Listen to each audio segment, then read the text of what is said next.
Good morning, welcome to today's RC Coffee Chat. Now, I've got lots of topics for us to cover this morning, so let's get straight into it. So, number one, we had the Hornet FPV Flying Wing overview last night.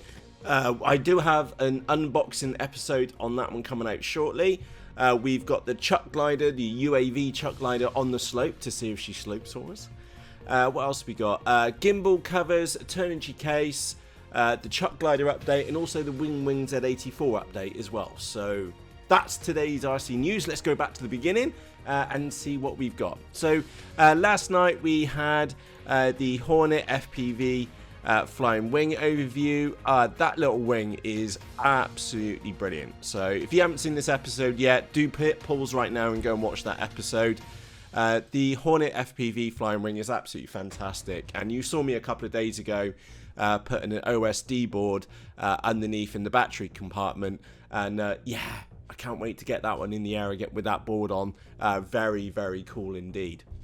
So yeah, super impressed with that Hornet FPV Flying Wing, and ultimately my acid test is always, if I smash it up into a million pieces, would I buy another one? And the answer is just immediately. They are really, really good fun. And it's just me looking at my little Hornet FPV wing on the screen on the other side. Very cool little wing, very cool.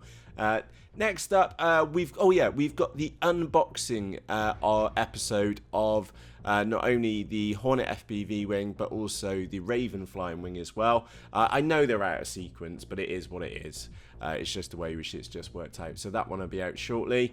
Chuck Glider on the slope.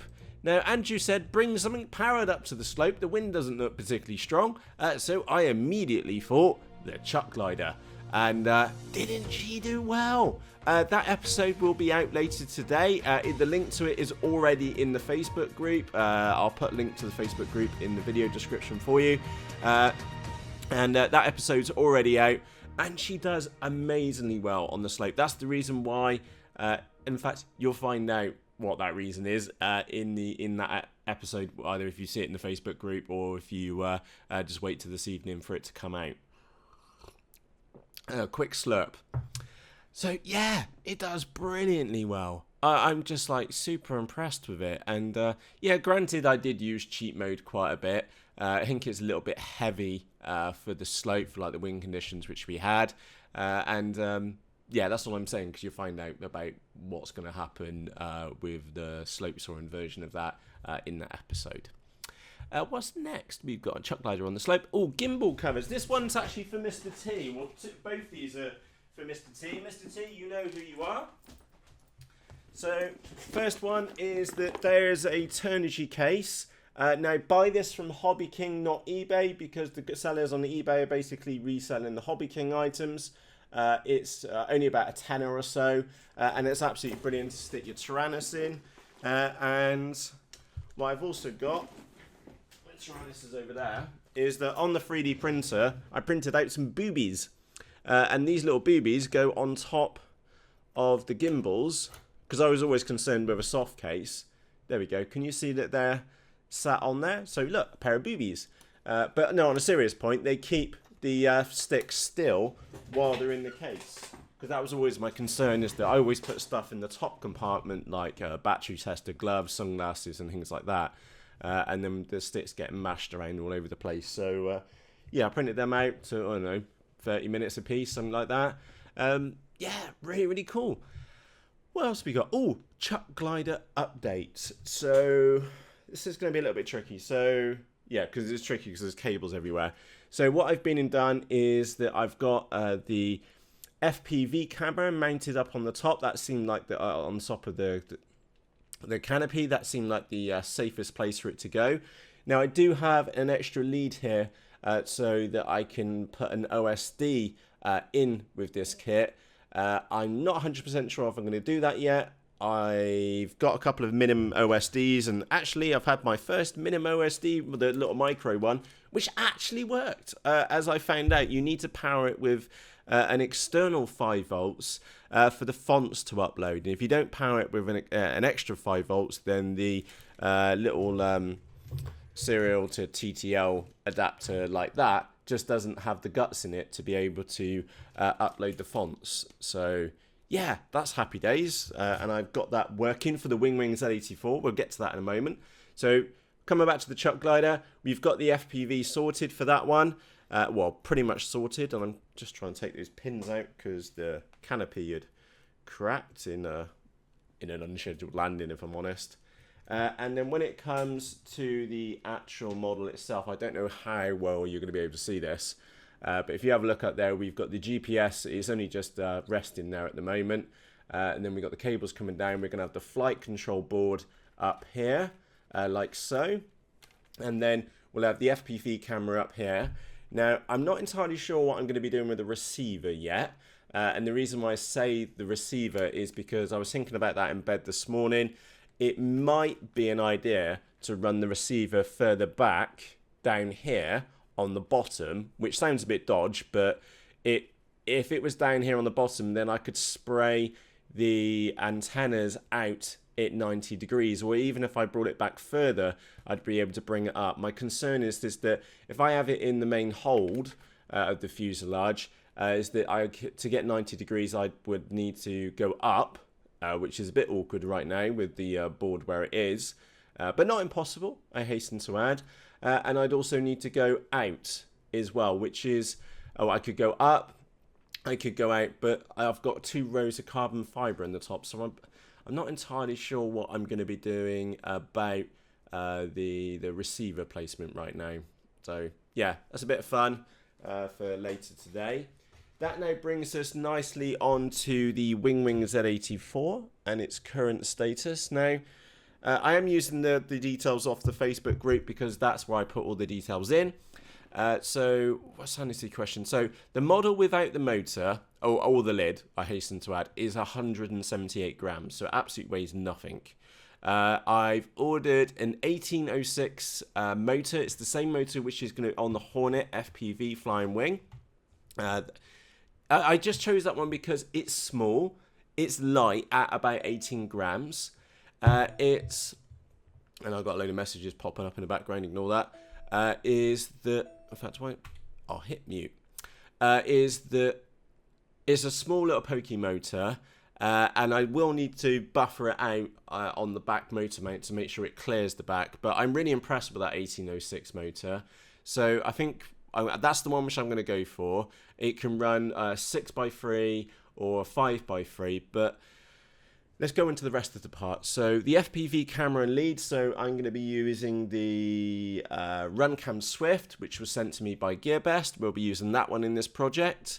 We've got a F3 flight control board, which I am going to be putting it in the case just for sheer ease of mounting it in there, because I want to put it on some foam to help with the vibration, because it's a really small aircraft. So I think I'll double up the layers of foam on the bottom of it just to give it a little bit of wobble ability in there.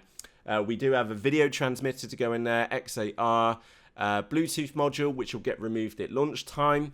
That's for transferring missions to the actual flight control board.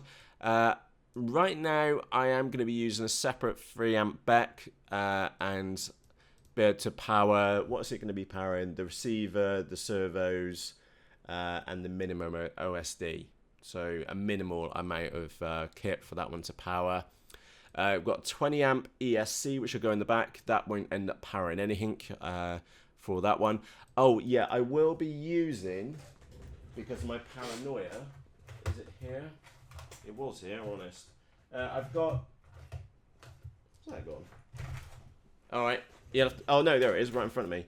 I will be including this as well, which is a current sensor for the XAR receiver.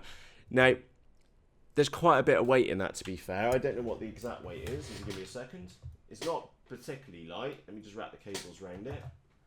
Yeah, it's about an extra 20 grams, and of course then you have to include the extra XT60 connector on top of that as well. So it's not light, but the reason why I'm using the current sensor is because I don't have a current sensing board.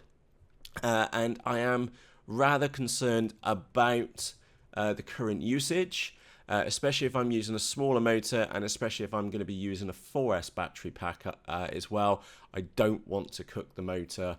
I don't want to kill the model. So right now I'll be using the current sensor until I've worked out what's actually going on as far as current goes.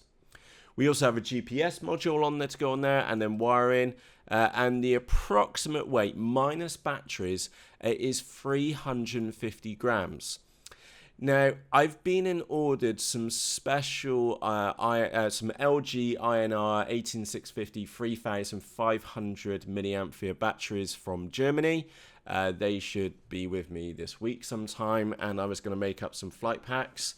Now, I've only ordered 6, so that kind of means that I can only really make one 4S pack out of them, or I could make 2 3S packs. Now, I'm not that concerned if I only make one 4S pack for this one, because I'm kind of thinking, I'm here in the Facebook group asking about, is it worth the extra 50 grams for the extra cell?